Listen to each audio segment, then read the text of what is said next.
The door slammed shut with a finality that echoed through the rain-soaked night.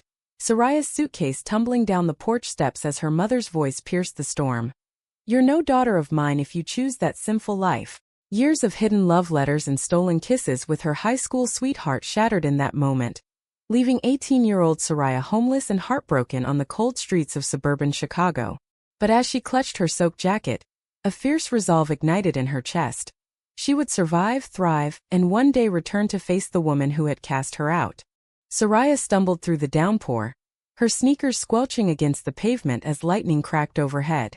The suburbs of Chicago blurred into a haze of neon signs and passing cars, each one indifferent to the girl with the drenched backpack and tear-streaked face. She had nowhere to go, no one to call. Her father had passed years ago, and her friends? They were part of the world she was fleeing. The one where whispers about her unnatural affections had finally reached her mother's ears. By dawn, Soraya found herself at a bus station, clutching a one-way ticket to New York City, bought with the last of her savings from waitressing at the local diner. The city that never sleeps seemed like the perfect place to reinvent herself, to bury the pain of betrayal under layers of ambition and anonymity. As the Greyhound bus rumbled eastward, she stared out the window, replaying the scene. Her mother's face twisted in rage, the Bible clutched like a weapon, the words abomination hurled like stones. How could love be so wrong? Soraya had known since middle school that her heart beat differently, drawn to the softness of girls' laughter and the curve of their smiles. But in her conservative Midwest home, that truth was a secret buried deep. New York hit her like a tidal wave. Horns blaring, crowds surging. The Empire State Building piercing the sky like a promise of possibility. She crashed on a cousin's couch in Brooklyn, a distant relative who asked no questions and offered a spare key. Days turned to weeks as Soraya pounded the pavement, landing a job at a coffee shop in Greenwich Village. The village was a revelation. Rainbow flags fluttering from windows, couples of all kinds holding hands without fear. For the first time she felt seen not as a sinner but as herself. It was there, amid the aroma of espresso and indie folk music, that she met Parker. Tall with cropped auburn hair and eyes like polished jade, Parker was a regular. A graphic designer who sketched logos on napkins while sipping black coffee. Their first conversation sparked over a spilled latte. Soraya mopped it up with apologies and Parker laughed, her voice warm and teasing. "No harm done. In fact, you've just given me inspiration for a new design." Chaotic spills turning into art. Soraya blushed, her heart fluttering in a way she hadn't felt since high school. As autumn painted the city in reds and golds, their friendship blossomed into something deeper. Walks through Central Park, where leaves crunched underfoot and Parker's hand brushed hers tentatively. Late-night talks in dimly lit bars, sharing dreams and scars. Parker had her own story. Raised in a liberal California family, she had come out in college without drama, but carried the weight of a past breakup that left her guarded. "I thought love was easy," Parker confessed one evening on a rooftop overlooking the Hudson River. "But it hurts when it ends." Soraya opened up about her expulsion, the raw wound still fresh. Parker's embrace that night was a bomb, their first kiss under the stars tasting like freedom. Yet shadows lingered. Soraya's mother sent sporadic letters, harsh missives quoting scripture, urging repentance. Each one tore at Soraya's resolve, a reminder of the family she had lost. Parker encouraged her to burn them to build a new life. Together they moved into a tiny apartment in Brooklyn, walls adorned with Parker's art and Soraya's growing collection of books on queer history. Soraya enrolled in community college, studying social work, driven by a desire to help others like her. Youth cast aside for who they loved. But drama simmered beneath the surface. Parker's ex, a charismatic photographer named Jordan, reappeared at a gallery opening. Jordan's flirtations were subtle but persistent, stirring jealousy in Soraya. "She's just a friend now," Parker assured, but late-night texts and shared laughs planted seeds of doubt. Soraya's insecurities flared. After all, she had been abandoned once for her truth. One heated argument escalated. "How do I know you won't leave me like everyone else?" Soraya shouted, tears streaming. Parker pulled her close. "Because I see you, all of you, and I choose you every day." As winter blanketed the city in snow, their bond deepened. They volunteered at an LGBTQ shelter, where Soraya found purpose in counseling teens. Parker designed posters for Pride events, her work gaining recognition. Life felt full, yet Soraya's past tugged at her like an unfinished symphony. Dreams of her mother haunted her. Visions of reconciliation mixed with rage. One day, she whispered to Parker, "I have to go back. Not for her forgiveness, but for mine." The turning point came with a phone call. Her mother's health was failing, a neighbor informed. Cancer? Aggressive and unforgiving. Soraya's world tilted. Should she return?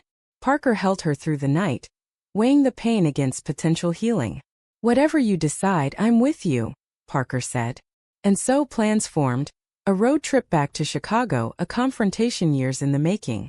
The drive from New York to Chicago stretched like an endless ribbon of asphalt, cutting through Pennsylvania's rolling hills and Ohio's flat farmlands. Soraya gripped the steering wheel of their rented SUV, knuckles white, while Parker navigated with a playlist of soothing indie tunes, Bon Iver's melancholic melodies mirroring the storm in Soraya's heart. "We can turn back any time," Parker offered, her hand resting on Soraya's thigh. But Soraya shook her head. "No. This is my unfinished business." As they crossed into Illinois, memories flooded back. Childhood bike rides through cornfields, family barbecues where her mother's laughter once filled the air. Now that laughter was silenced by illness, and Soraya wrestled with a cocktail of emotions. Anger, pity, longing. They checked into a motel on the outskirts of Chicago, the neon sign flickering like a hesitant heartbeat. That night, tangled in sheets, Parker traced patterns on Soraya's back. "What if she hasn't changed?" Parker whispered. Soraya sighed. "Then at least I'll know I tried." The next morning they pulled up to the old Victorian house, its paint peeling like forgotten promises. Soraya's heart pounded as she knocked, Parker standing resolute beside her. The door creaked open, revealing her mother, frail eyes sunken but the same sharp gaze. "Soraya!" The word hung in the air, laced with surprise and something softer, regret. "Mom!" Soraya replied, voice steady despite the tremor inside. They were ushered into the living room, cluttered with pill bottles and faded photos. Parker sat quietly, a pillar of support, as mother and daughter navigated the minefield of years apart. "I never thought you'd come back," her mother said, coughing into a tissue. Soraya's words tumbled out. The pain of rejection, the life she had built, the love she refused to hide. "You threw me out for being me. Do you even understand what that did?" Tears welled in her mother's eyes. "I was scared. The church, the neighbors. I thought I was saving you." The conversation stretched into hours, raw and unfiltered. Parker interjected gently, sharing stories of their life in New York, the joys, the struggles. It humanized Soraya's world for her mother, chipping away at old prejudices. But tension simmered. Her mother defended her actions, citing faith and fear. "I prayed for you every day," she insisted. Soraya laughed bitterly. "Prayers don't erase homelessness or heartbreak." As evening fell, a breakthrough. Her mother admitted fault. "I was wrong. Seeing you now with her," she nodded at Parker. "I see happiness I never gave you." Soraya's walls cracked, forgiveness budding like spring after a harsh winter. They stayed the night, Parker cooking a simple meal, pasta with marinara, evoking family dinners long past. Laughter echoed tentatively, bridging the chasm. But drama lurked. The next day, a visit from Aunt Clara, her mother's sister, ignited old flames. Clara, ever the gossip, sneered at Parker. "This is what you bring home? After all these years?" Soraya defended fiercely. "This is my partner, my love. If you can't accept that, leave." The argument escalated, Clara storming out, but not before whispering poison in her mother's ear. Doubts about Soraya's motives, accusations of greed over inheritance. That night doubt crept in. Parker noticed Soraya's withdrawal. "What's wrong?" In the guest room, Soraya confessed. "What if she's right? Am I here for justice or just to hurt her back?" Parker cupped her face. "You're here for closure. That's human." Their kiss was tender, reaffirming their bond amid the chaos. Weeks passed in a whirlwind. Soraya extended their stay, helping with doctor's appointments, reorganizing the house. Parker worked remotely, her designs inspired by the Midwest's vast skies. Bonds mended slowly. Shared stories of Soraya's father, apologies whispered in quiet moments. Her mother attended a support group for parents of LGBTQ kids, a step Soraya never imagined. Yet, betrayal struck unexpectedly. Rifling through old drawers for photos, Soraya found letters, one she had sent years ago, unopened, stacked with her mother's journal. Entries revealed not just regret, but a secret. Her mother had known about Soraya's orientation earlier, had even considered therapy to fix her, but chose expulsion instead. The revelation hit like a gut punch. "You knew and did nothing?" Soraya confronted, voice breaking. The fallout was explosive. Her mother wept, explaining her own upbringing, repressive, fearful. "I didn't know how to love you right." Parker mediated, urging empathy. "We've all been shaped by pain, but we can reshape it." Soraya stormed out, walking Chicago's windy streets, Parker catching up. "I can't forgive this," Soraya sobbed. Parker held her. "You don't have to yet. But don't let it destroy what we've built." In the days that followed, reflection brought clarity. Soraya saw her mother's frailty not as weakness, but as a mirror of her own vulnerabilities. They talked deeply, uncovering layers of misunderstanding. Parker shared her own family stories, fostering understanding. Gradually, forgiveness emerged, not instant but earned through actions. Her mother donating to LGBTQ causes, attending pride events virtually. As spring approached, Soraya's mother improved slightly, chemo yielding results. The trio formed an unlikely family unit, cooking together, watching old movies. Parker's warmth thawed the ice, her humor lightening heavy hearts. With her mother's health stabilizing, Soraya and Parker extended their visit into summer. The Chicago air thick with humidity and the scent of blooming lilacs. The house, once a tomb of memories, buzzed with tentative life. Parker planting herbs in the garden, Soraya sorting through attic relics. But beneath the surface conflicts brewed. Neighbors whispered, old friends resurfaced with judgmental eyes, testing the fragile peace. One afternoon at a local farmer's market, they ran into Emily, Soraya's high school sweetheart, the catalyst for her expulsion. Emily, now married with kids, approached hesitantly. "Soraya? You look amazing." The encounter stirred old flames. Emily confessed lingering regrets. "I never forgot you." Parker, sensing the tension, excused herself politely, but jealousy simmered. That evening, Soraya reassured her. "She's the past. You're my future." Yet the seed was planted, doubts whispering in quiet moments. Drama peaked at a family reunion Aunt Clara organized, ostensibly for support during illness. Relatives gathered in the backyard, barbecues sizzling, but undertones of disapproval lingered. Uncle Tom, beer in hand, muttered slurs under his breath. When Parker held Soraya's hand, Clara exploded. "This isn't right. You're confusing your poor mother." Soraya stood tall. "Love isn't confusion. Bigotry is." The argument divided the family, some siding with tradition, others, younger cousins, rallying to Soraya's side. Her mother, caught in the crossfire, wavered. In a private moment, she confided fears of isolation. "They're all I have left." Betrayal stung anew. Soraya felt the old rejection. "And what about me? Am I not enough?" Tears flowed, but Parker intervened, pulling Soraya aside. "She's scared. Give her time." That night, in a hotel to cool off, Parker and Soraya reconnected deeply. Conversations about commitment, dreams of marriage. "Let's make our own family," Parker proposed, ring box in hand. Soraya said yes, a beacon amid turmoil. Returning home, they found her mother waiting, apologetic. "I defended you after you left. Told Clara to back off." It was a turning point, her mother's growth evident. They planned a small engagement party, inviting open-minded kin. Laughter filled the house, toasts to love's resilience. But shadows persisted. Emily sent a message confessing unresolved feelings, tempting Soraya with what-ifs.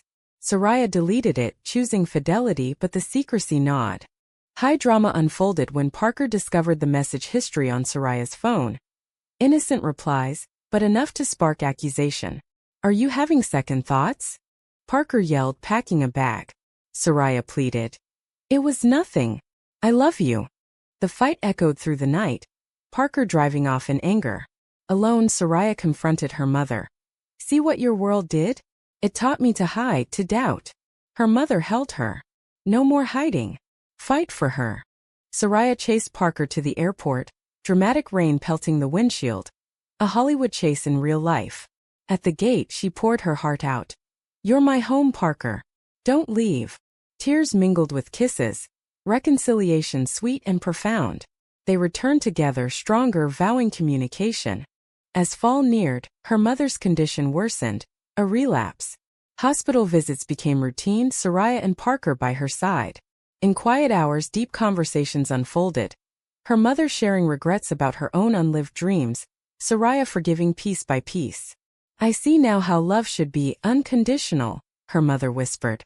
Parker read poetry aloud, soothing the pain. Amid sorrow, joy bloomed. They married in a simple ceremony at the house, her mother walking Soraya down the aisle. A symbol of redemption. Vows exchanged under twinkling lights. Promises of forever. Cousins attended, bridges mended. Even Aunt Clara sent a card, a small olive branch. But fate twisted. Her mother's health declined rapidly. In her final days, she bequeathed the house to Soraya with a letter. "Build the family I couldn't give you." The passing was peaceful, surrounded by love. Grief hit hard, but Parker anchored Soraya through it. In the wake of the funeral, Chicago felt both haunted and healing. Soraya and Parker decided to stay, transforming the old house into a haven. Renovating rooms with modern touches, Parker's art gracing walls. The backyard became a community garden, inviting neighbors for barbecues that fostered acceptance. Soraya channeled her pain into advocacy, starting a support group for estranged LGBTQ families, drawing from her journey. Yet, internal conflicts lingered. Parker struggled with the Midwest's conservatism, missing New York's vibrancy.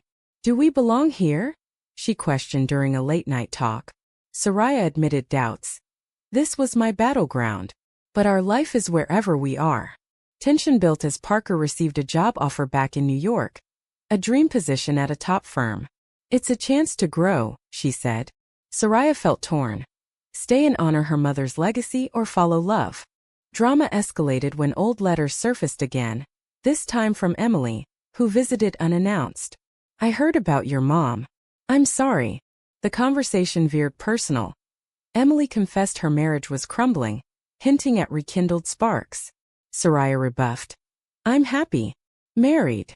But Parker overheard snippets, misinterpreting. "Is this why you want to stay?"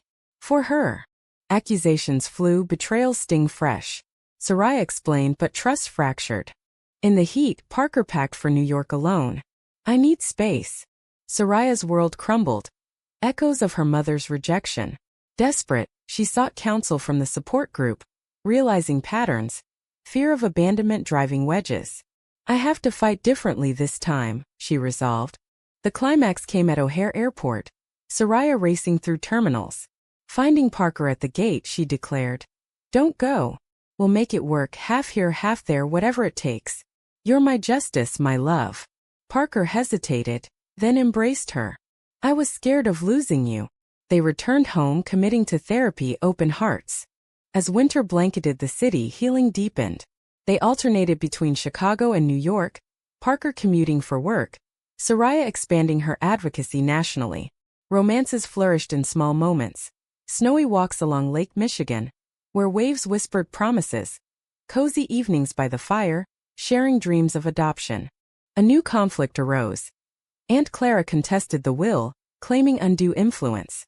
Legal battles ensued, dredging up family secrets. Her mother's hidden savings for Soraya's education, never used due to the rift. Courtrooms became arenas for truth. Soraya testified powerfully. "This isn't about money. It's about righting wrongs." Parker supported unwaveringly, her designs used in campaigns for equality. Victory came, will upheld, but more importantly, Clara apologized privately. "I see now what I missed." Reconciliation rippled through the family, cousins hosting inclusive gatherings. Emotionally, Soraya grappled with motherhood dreams. Discussions with Parker led to fertility consultations, a journey of hope and hurdles. Miscarriage struck, a heartbreaking low, testing their bond. Through tears, Parker held her. "We'll try again or adopt. Our love creates family." Resilience shone, their romance a testament to endurance. Spring brought renewal. They adopted a rescue dog, symbolizing new beginnings. Soraya's group thrived, helping dozens reunite or find peace. Parker landed a hybrid role, balancing coasts. Life settled into a rhythm of love, laced with drama's lessons. Years blurred into a tapestry of triumphs and trials, Soraya and Parker's story becoming a beacon for others. The Chicago house evolved into a community center, hosting workshops on reconciliation and pride events that drew crowds from across the Midwest. Soraya's book, Cast Out Called Back, chronicled their journey, topping bestseller lists and inspiring a documentary. Parker illustrated the cover, her art capturing the essence of redemption. But life's drama never fully faded. When they finally welcomed a daughter through adoption, little Maya with curly hair and infectious giggles, challenges arose. Conservative relatives questioned their fitness as parents, echoing old prejudices. Soraya stood firm. Love makes a family, not blood or bias. Parker, ever the creative force, designed family portraits that celebrated diversity, hanging them proudly. Highs came in waves. Maya's first steps in the garden, family vacations to California beaches where Parker taught her to surf. Lows tested them. A health scare for Parker, breast cancer echoing Soraya's mother's fate. Through chemo and recovery, Soraya was the rock, their bond unbreakable. "You fought for us once," Parker whispered. "Now we fight together." Betrayal's shadow loomed when a cousin leaked private stories to tabloids, twisting their narrative for sensationalism. Headlines screamed lesbian drama. From rejection to riches? Soraya sued for privacy, but the emotional toll was heavy. In therapy, they unpacked layers. Soraya's lingering abandonment fears, Parker's trust issues. Forgiveness became a daily practice, not a one-time event. Climax built around Maya's teenage years. At 16, she rebelled, questioning her identity amid peer pressure. "Why couldn't I have a normal family?" she shouted during an argument. Echoes of Soraya's past haunted her, fears of history repeating. Parker mediated. "Normal is overrated. We're real." Deep talks revealed Maya's own budding queerness, scared by societal echoes. Soraya shared her story. "I was cast out, but I found my way back. You don't have to hide." The family rallied, attending pride parades together, Maya waving a flag with newfound pride. Reconciliation with extended kin deepened. Even Aunt Clara, now elderly, attended Maya's graduation, tears in her eyes. "You've taught me more than I deserved." As Soraya and Parker entered their golden years, romance endured. Anniversary trips to New York where it all began. Quiet evenings on the porch, hands intertwined. Soraya's advocacy earned awards, but true justice was in the lives touched. Families reunited, hearts mended. In the end, the story closed on a human note. Not perfect happiness, but profound growth. Soraya's mother's grave, visited annually, became a site of reflection. "I forgive you," Soraya whispered one crisp autumn day, Parker by her side. Maya, now an adult pursuing social justice, joined them. "And I thank you for her," she added, nodding to Soraya. Their legacy? A world slightly kinder. Love celebrated openly. Betrayal had scarred, but love had healed. In America's heartland, amid changing tides, Soraya and Parker's tale whispered. Justice isn't vengeance. It's compassion, hard-won and deeply human.